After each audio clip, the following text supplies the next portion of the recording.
Tonight, prayers and call for peace as Muslims in Nigeria join their counterparts all over the world to mark Eid-el-Fitr, signifying the end of Ramadan.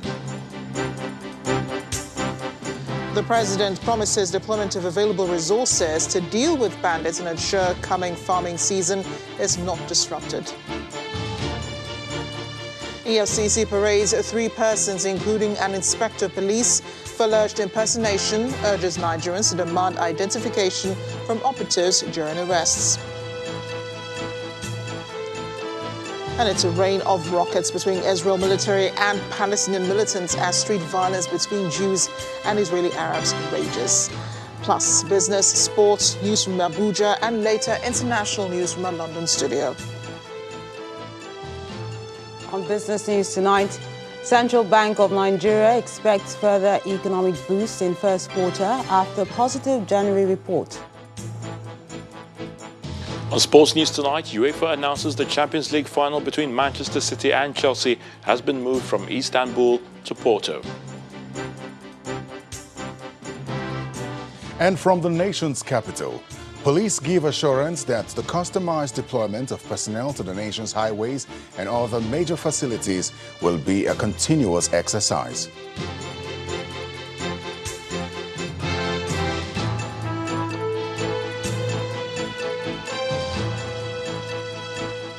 Eid Mubarak. Muslims all over the world are celebrating Eid-el-Fitr, which marks the end of the holy month of Ramadan.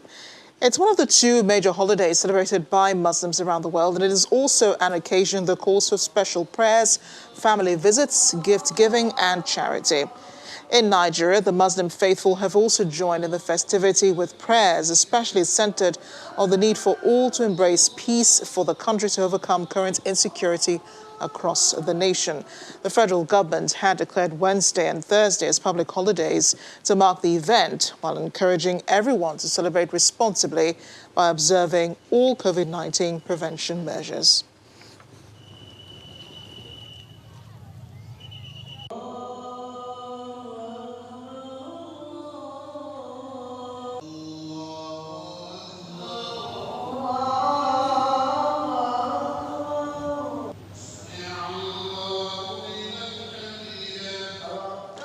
For the president, the celebration of Eid-el-Fitr is a time to reassure Nigerians that better days are ahead. Regarding the issues of insecurity, he's pledging to use all available resources and manpower to deal with bandits and kidnappers terrorizing the country. President Muhammadu Buhari emphasized the need to ensure that bandits do not create problems for farmers and food production in the coming growing season. He made the comments in Abuja after observing the Eid prayers, marking the end of the month of the long-run Ramadan fast. Our correspondent, Gloria Mizuke, reports. President of the Senate, Ahmed Lawan, and other members of the National Assembly, including the Speaker of the House of Representatives, Femi Gbajabiamila, the National Security Advisor, alongside other service chiefs, some members of Cabinet, the First Lady, Mrs. Aisha Buhari, and children were among several other Muslim faithful who gathered at the forecourt of the presidential villa to observe the Eid Mubarak prayers.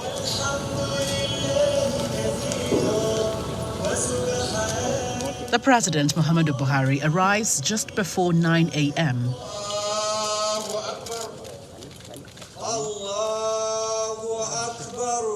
The call to prayers by the Chief Imam of the State House Mosque echoed through the forecourt. Allahu Akbar, Allahu Akbar,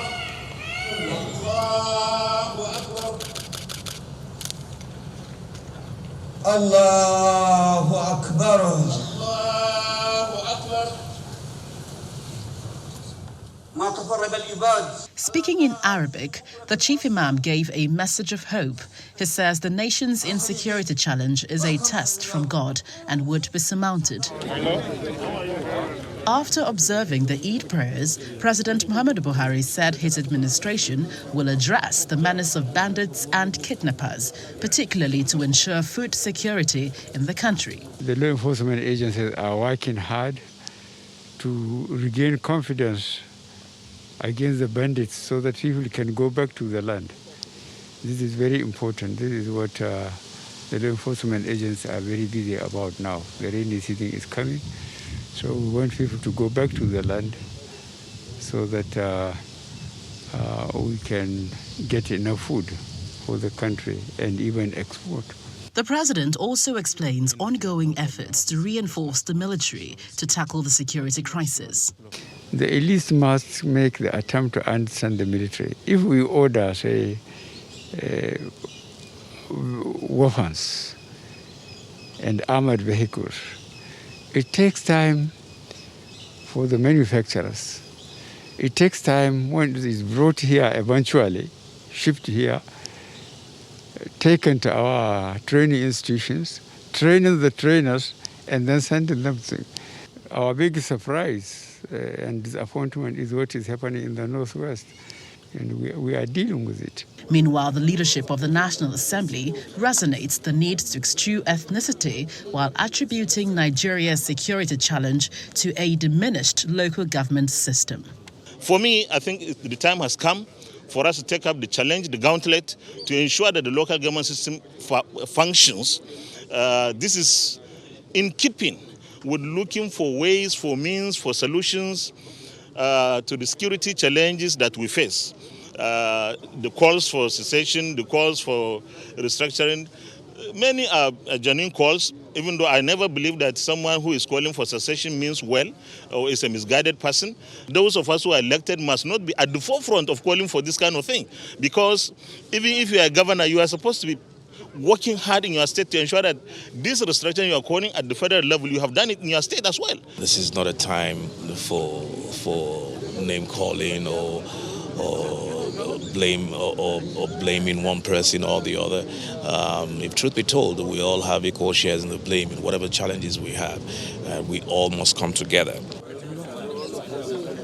The top government officials here have equated the spirit of the Eid Mubarak celebrations to a period of blessings, sacrifice and peace. And this is part of a cogent message to Nigerians to transcend beyond ethnocentric behaviors and recommit to unity. From the presidential villa, Gloria Umezuke, Channels Television News. For the president, the celebration of Eid-el-Fitr is a time to reassure Nigerians that better days are ahead regarding the issues of insecurity, and his pledging to use all available resources and manpower to deal with bandits and kidnappers terrorizing the country. President Muhammadu Buhari emphasized the need to ensure that bandits do not create problems for farmers and food production in the coming growing season.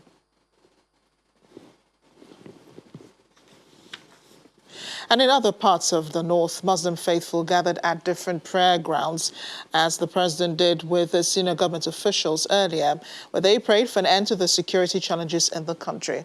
State governors used this ceremony to call for prayers against the insecurity plaguing the nation and to uphold the morals learned from the Ramadan fast. The order from the federal government was for the Salah celebrations to be low-key. In the nation's capital, prayers could not hold at the Eid ground due to the COVID-19 restrictions. Worshippers were restricted to mosques within their neighborhoods, a reality residents are getting used to.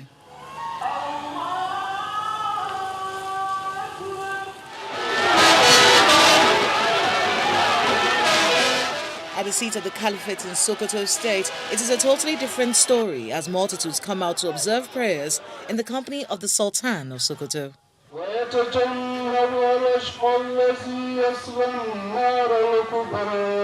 While performing the 2 rakat prayers to mark the end of the holy month of Ramadan, Governor Aminu Masari of Katsina State stressed the need for media practitioners across the country to be patriotic in their reportage, especially given the times the country is in.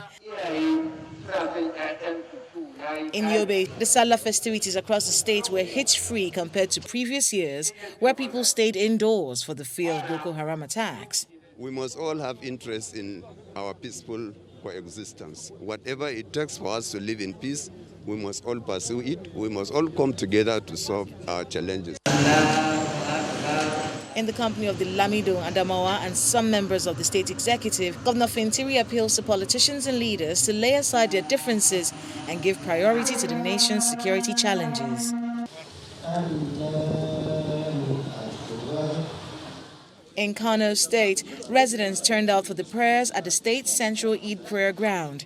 We request people of Nigeria to be conscious of security because that is the national issue at the moment.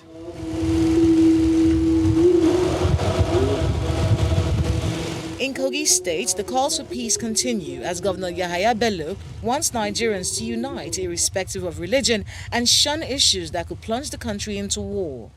We must realize that those that are beating the drums of war for us today are not patriotic. We must remain patriotic. We must remain resilient. Yes, everything is not working the way you might expect, but let everything that you want to work perfectly start from your home. In Bauchi, Muslim faithfuls in their numbers observed the prayers at the Eid prayer ground led by the Chief Imam of Bauchi, Ahmed Baban Ina. Among them is the Governor, Bala Mohammed. Former military President General Abdul Salami Abubakar joined in the prayers in Minna, the Niger state capital. He urges Nigerians to shun publication of fake and inciting stories on social media to avoid heating up the nation. Well, my message is that we keep praying and keep hoping and try as much as possible to give support to our security forces who are out there helping to restore peace in the country. The calls for peace are unanimous across the northern states as they are worst hit by insecurity in the country. The northern governors stressed the fact that the country cannot afford to go into war and are warning those beating the drums of war to desist in the interest of peace and unity. Governors in the southern part of the country seized the moment of the Ramadan prayers to call for peace, unity and tolerance between people of all faiths in the country. The end of the Muslim Ramadan fasting period is being marked around the world, and Nigeria is no exception. In Ebonyi State, adherents to the faith are here converged on the central mosque in Abakaliki for prayers, the significance captured in this submission. I will use this as an advice for all of us in Nigeria to stay in peace.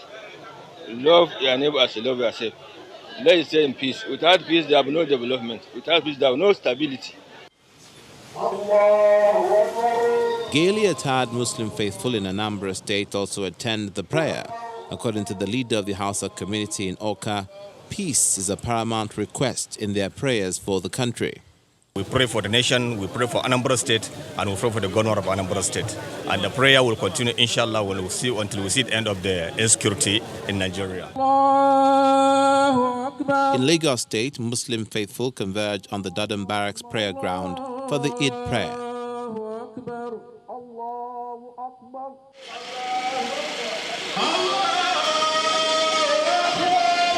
Muslim faithful in Abeokuta, Ogun State also joined others at Lantoro Central Prayer Ground, and a representative of the state governor is on hand to deliver a timely message. Ramadan is like we have gone for a training. After we have gone for a training for 1 month, when you come back, we expect the product of that training to be reflected in your conduct, in your attitude, and what you do. Rivers State Governor Nyesom Wike, in a goodwill Salah message, felicitated with Muslims in the state, calling on all Nigerians to draw lessons of piety, justice, fairness, equity, tolerance, and peaceful coexistence all through the Ramadan period. And celebrations are held in Cross River State. The state government point out the need to be mindful of COVID-19 protocols. We were using this occasion to advocate to them on the need to protect themselves and their loved ones against COVID-19. Cross River State is known for peace, it's known for tranquility, it's known for togetherness. And this is the tourism hub of not only Nigeria but West Africa sub-region. The government house in Benin City, the Edo State capital, is the location where the governor, on the occasion of the Eid-el-Fitr celebrations, felicitates with Muslim leaders and uses the opportunity to comment on national unity. I'm using this opportunity to call on all of you, particularly Muslims, to rise and speak up with a positive voice. Nigeria will not fail. Nigeria will not disappear. Nigeria will not disintegrate. The federal government had called for a 2-day holiday for the Eid-el-Fitr celebrations. In part two, after the break, leadership of Igbo socio-cultural group Ohaneze Ndigbo meets with Governor Sanwo-Olu in Lagos, dismisses reported plots by IPOB to attack the state. Stay with us.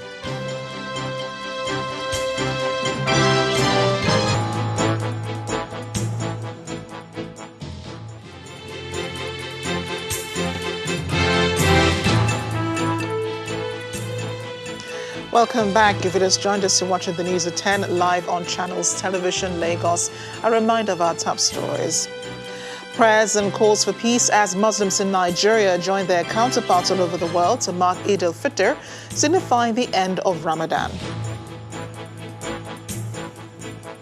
The president promises deployment of available resources to deal with bandits and ensure coming farming season is not disrupted. EFCC parades 3 persons, including an inspector of police, for alleged impersonation, urges Nigerians to demand identification from operatives during arrests. And it's a rain of rockets between Israeli military and Palestinian militants as street violence between Jews and Israeli Arabs rage.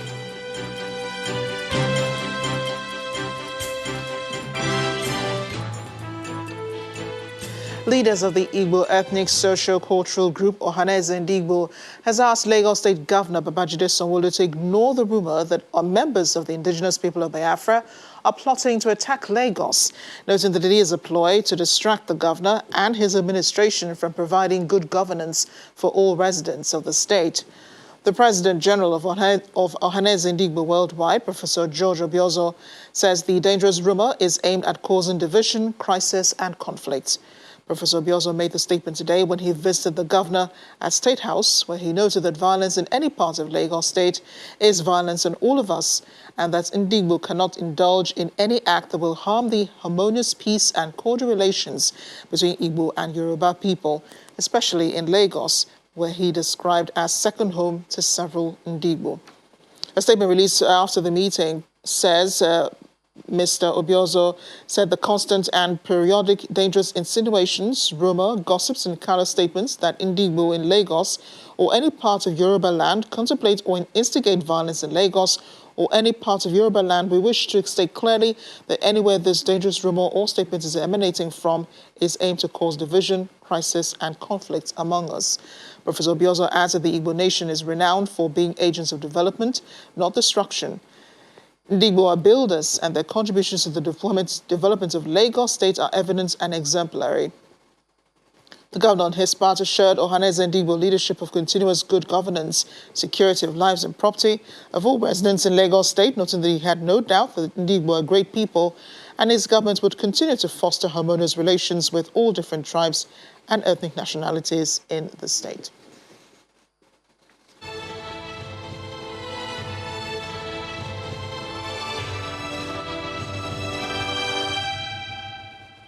The Africa Center for Disease Control and Prevention is worried about the dwindling rate of testing for COVID-19 on the continent and is warning against complacency in countries that are currently reading low number of infections.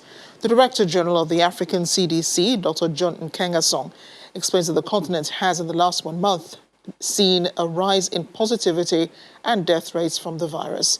He was speaking at a joint virtual news conference with the National Primary Healthcare Development Agency. According to records with the Africa Center for Disease Control, the continent has recorded 4.6 million cases of COVID-19 since its outbreak, resulting in 125,000 fatalities. At this joint virtual news conference between the African Center for Disease Control and the National Primary Healthcare Development Agency, the African Center is worried about the low level of testing on the continent amidst a rising positivity rate. With respect to testing, as a continent, we have tested or conducted about 45 million tests. And just last week alone, 741,000 new tests were conducted.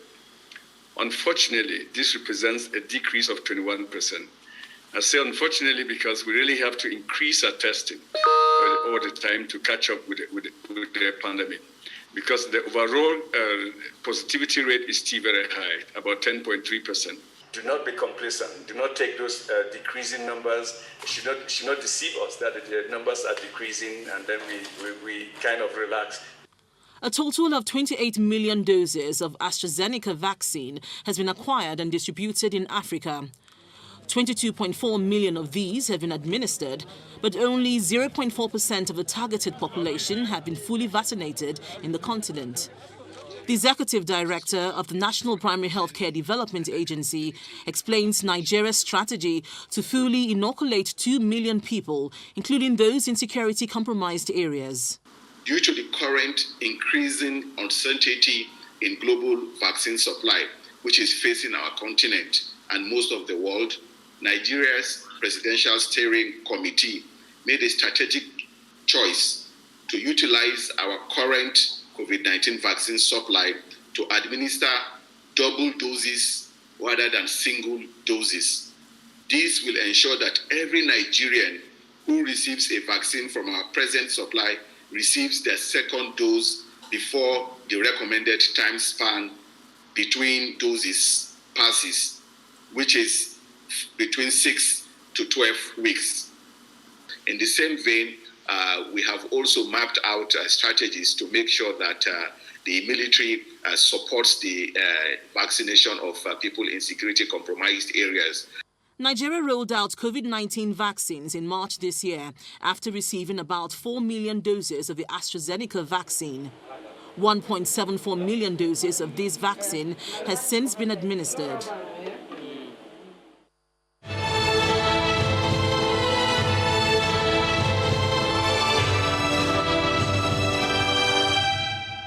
In other news, the Attorney General of the Federation and Minister of Justice, Abubakar Malami, says a suit instituted by the former governor of Delta State, James Ibori, against the UK is laying the repatriation of additional looted funds worth more than £80 million. The UK had committed to returning £4.2 million loot recovered from Mr. Ibori and his associates in Nigeria. And the minister told Nigerians that the recovered loot will be used to fund 3 infrastructure projects: the Lagos-Ibadan Expressway, the Abuja-Kano Expressway, and the second Niger Bridge. An aide to the Attorney General, Umar Gwandu, says the money the federal government wants to recover from Ibori is not only £4.2 million, and that if the litigation by Ibori continues, it may hamper the successful recovery of other funds. He says if a judgment is delivered and you appeal it, it means that nobody should enforce that judgment unless a superior court gives another verdict. Meanwhile, the Economic and Financial Crimes Commission, the EFCC, is asking the public to be vigilant and demand for proper identification from officers of the agency when confronted with the possibility of arrest. The warning is coming from the zonal head of the EFCC Lagos office, Mr. Gali Ahmed, after his office paraded a 2-man gang and a mobile police inspector arrested for impersonating operatives of the commission. The suspects were arrested at the New Horizon Estate, Lekki, armed with security backup, fake branded EFCC jackets, and identity cards on an illegal operation to serve a purported court order on an unsuspecting victim. But they ran out of luck after EFCC operatives acting on a tip-off swooped down on them. It is important to use this opportunity to warn Nigerians to be vigilant and circumspect. We need to be wary of the antique of this gang, the imposters, and to report any suspicious operation to the nearest EFCC office. Above all, we enjoin members of the public confronted with possibility of arrest to demand for proper identification from arresting officers. They can also demand for arrest warrant, as the Commission does not embark on any operation without a warrant. The operations of the Commission are usually in line with international best practices. We warn them our wide network will always catch up with them if they refuse to desist. To security matters, police authorities in Benue State say they have arrested 8 suspected kidnappers operating in Tavachan Forest in Katsina Ala local government area of the state. The arrest is a follow-up to the ongoing clampdown on bandits in the state from their hideouts. A shallow grave and some bodies were also uncovered in the forest, while the suspects are said to have confessed to the crime. They told the police that the kidnapped victims who died could not survive the trauma, while others were unable to pay ransom demanded. The police say the suspects have been charged to court. And in Ondo State, the gunmen who abducted a pastor of Deeper Christian Life Ministry, Mayomi Ogedengbe, in Iresa community near Akure, as a capital, have demanded a sum of 30 million naira as ransom. A family source disclosed the abductors are insisting on the payment of the ransom before his release. The pastor was kidnapped a few days ago from his church by the gunmen. In the meantime, a 200-level student of the Adekunle Ajasin University, Akumba Akoko, has reportedly committed suicide. The 20-year-old lady was said to have taken a poisonous chemical which resulted in her death. A spokesperson for the university, Victor Akinpelumi, says investigations are currently ongoing to uncover why she killed herself.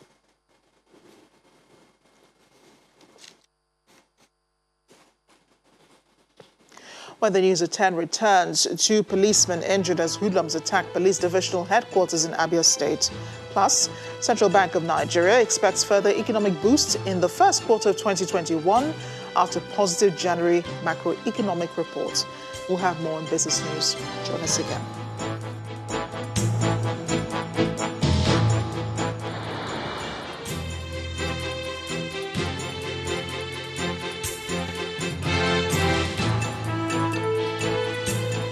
Welcome back. The police divisional headquarters at Bende, local government area of Abia State, has been set ablaze by hoodlums.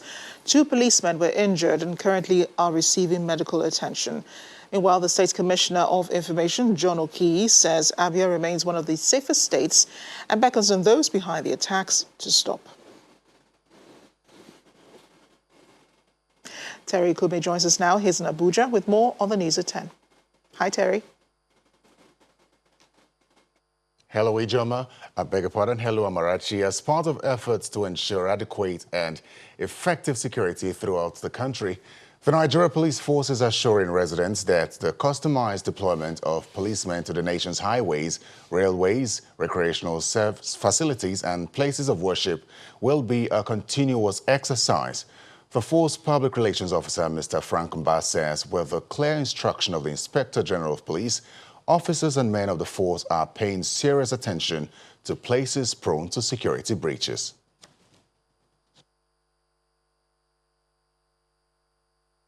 We have done customized deployment to suit the season.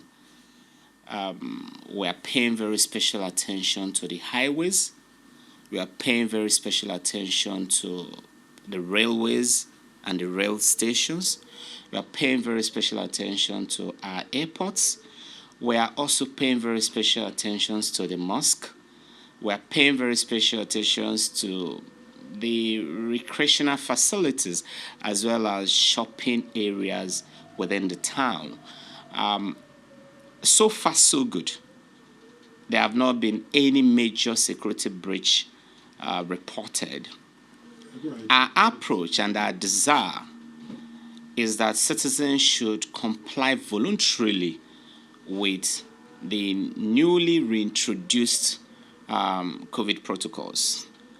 We are looking forward to citizens taking initiative on their own,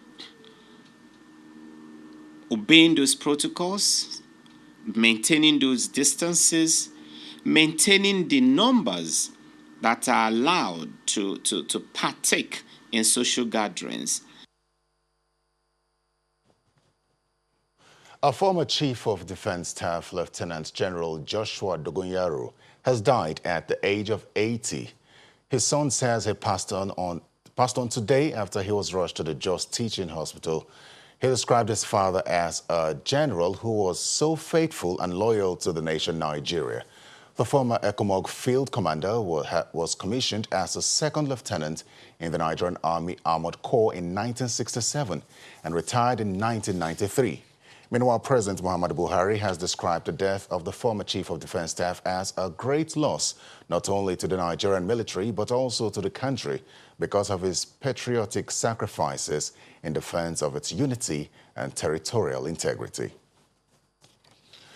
Residents of erosion-prone Ikonkembere village of Cross River State are appealing to the state, the federal government and other relevant bodies for a speedy intervention and restart of work, especially as the rainy season draws closer, which exposes them to more danger.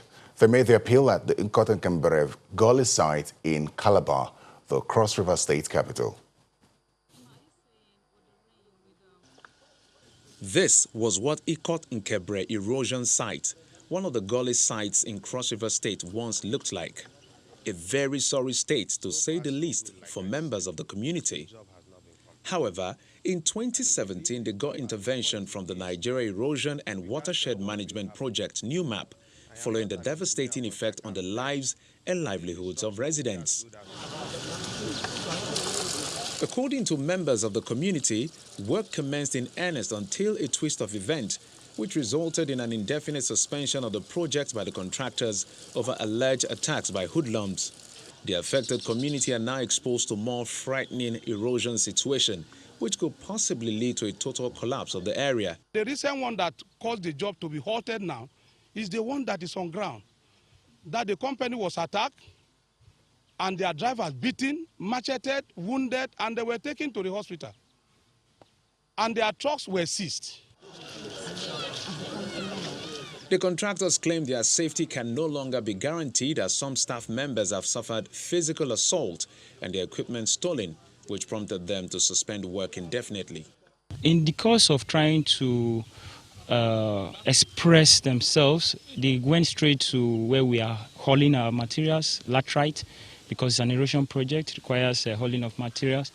They went there, apprehended 2 drivers and the trucks, and then took them to an unknown destination that we can't find them to date. We could hear them say, because after taking our trucks, they came back to the yard to do a kind of wrap-up. And then they told us that the next time they will be coming, that heads will roll. So we are being advised in our own safety to be on hold. According to the project director, work is about 95% completed. He calls on relevant authorities to intervene before the rains set in. Projects like this erosion job is dynamic. If this issue is resolved on time, the better for even NewMap, Ikonkembere, and for us, because we just want to hand over. The residents of Ikonkembere community in Calabar are hopeful that government and relevant agencies will heed their call and act fast to save their lives and livelihoods.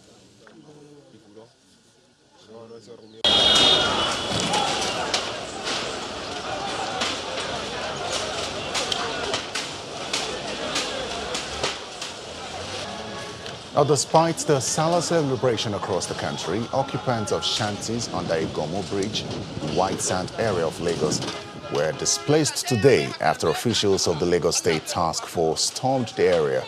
Residents of the shanties were seen moving their property, which are mainly scrap metals, out of the area. All illegal structures and abandoned vehicles which littered the area were also brought down. Chairman of the Lagos State Environmental and Special Offences Unit, Shola Jejeloye, says the state government will turn the area around to avoid further regrouping of illegal occupants and criminal minds. The agency claims the eviction is inevitable since notices had been served on them before the demolition. Well, that's all from Abuja. Melinda Kilami standing by with business news.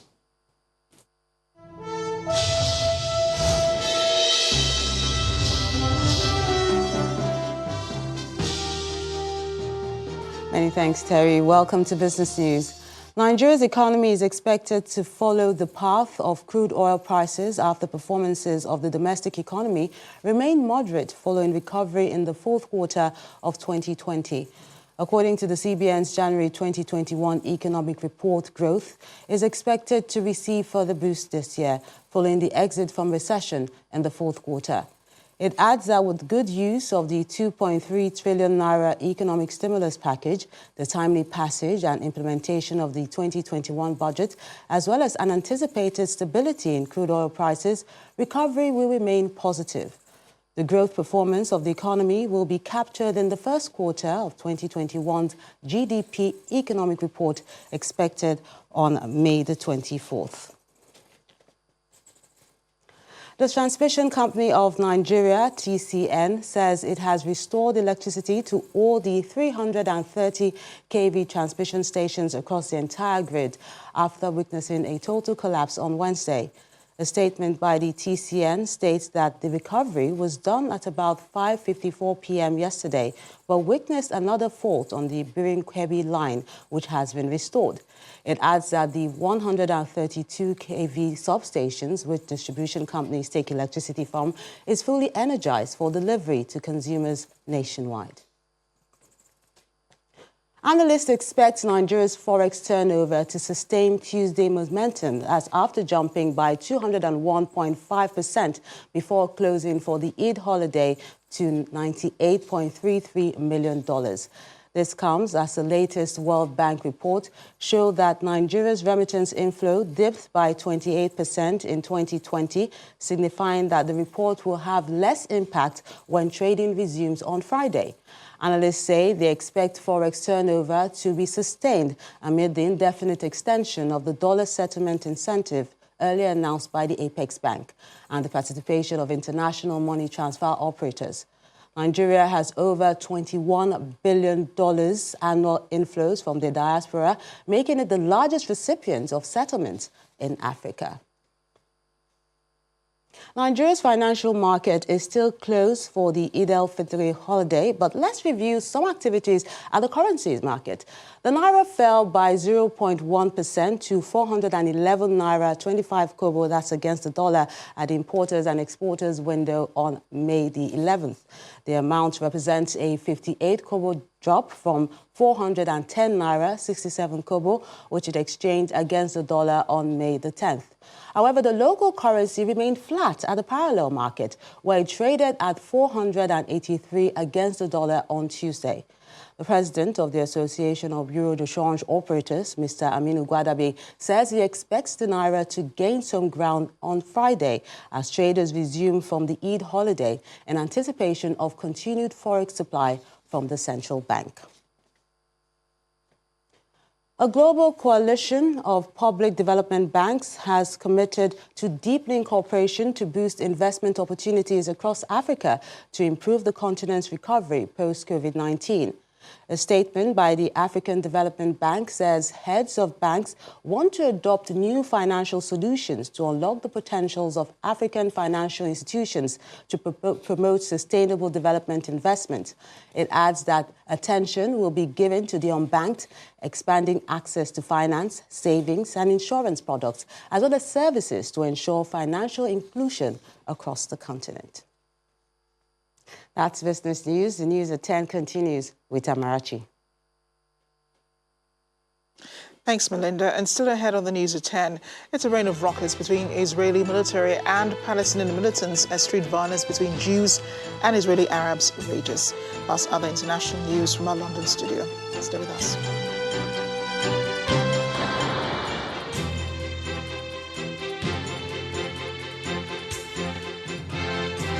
Welcome back. At least 83 people have been killed in Gaza, 7 in Israel, as violence between the two show no signs of abating.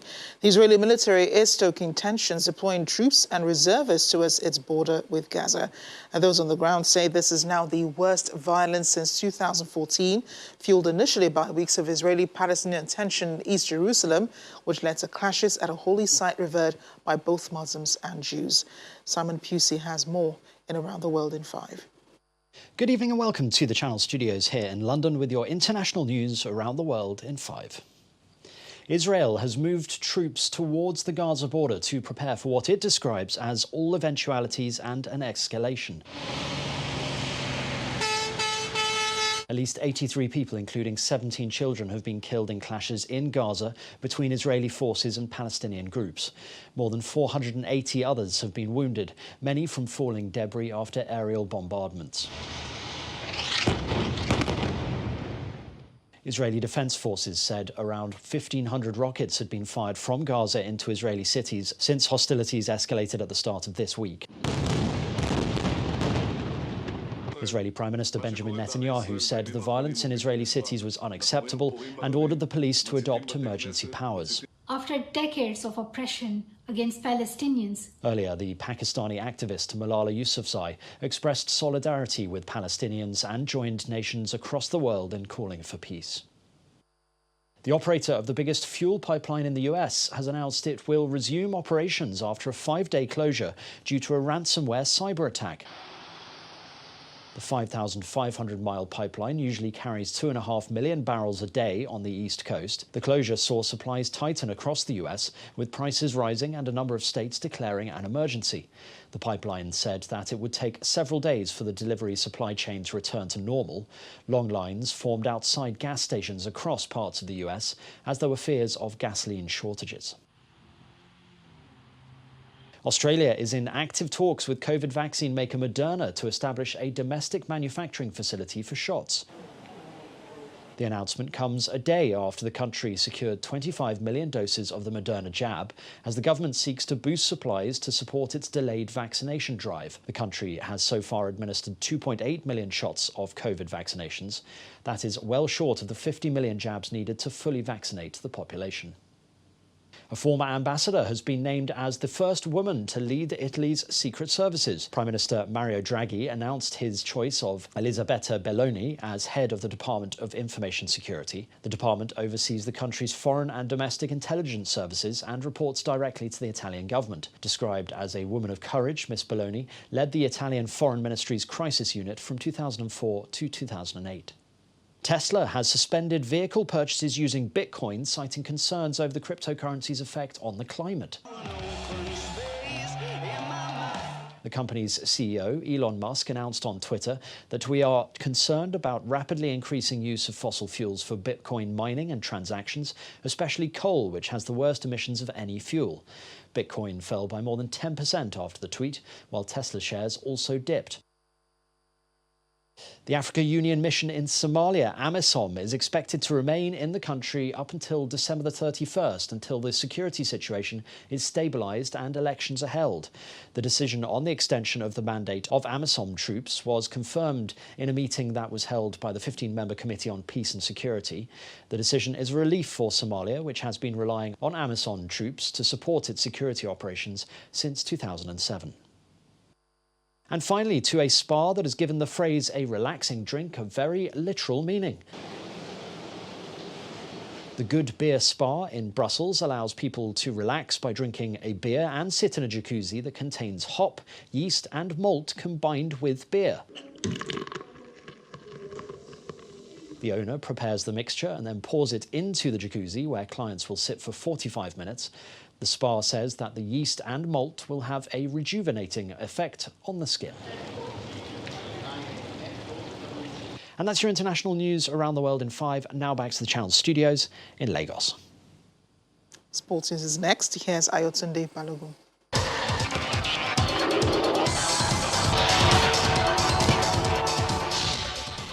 Many thanks, Amarachi. Starting from the home front, the Ministry of Youth and Sports Development has confirmed that Team Nigeria's final camping phase for this year's Olympics will hold from July the 3rd to the 23rd in Kisarazu, that's in Japan.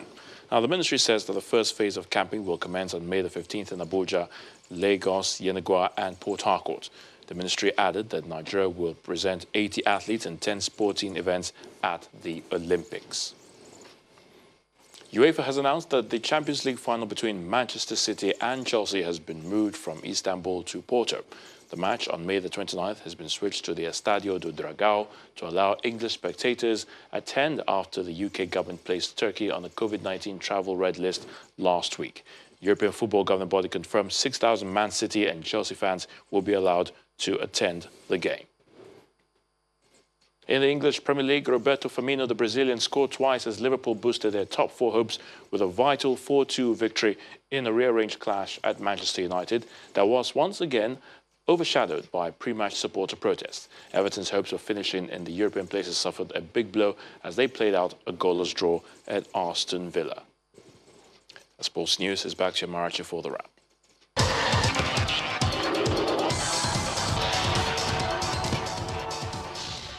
Thanks, Ayotunde. And the main news again. Clerics and Islamic leaders offered prayers for peace in the country as Muslims joined their counterparts all over the world to mark Eid-el-Fitr, which signified the end of Ramadan. Also today, the president promised to deploy available resources to deal with bandits and assure that the coming farming season is not disrupted. And it's been a rain of rockets today between Israeli military and Palestinian militants as street violence between Jews and Israeli Arabs raged on. Thanks for watching. I'm Amarachi Ubani. Good night and take care.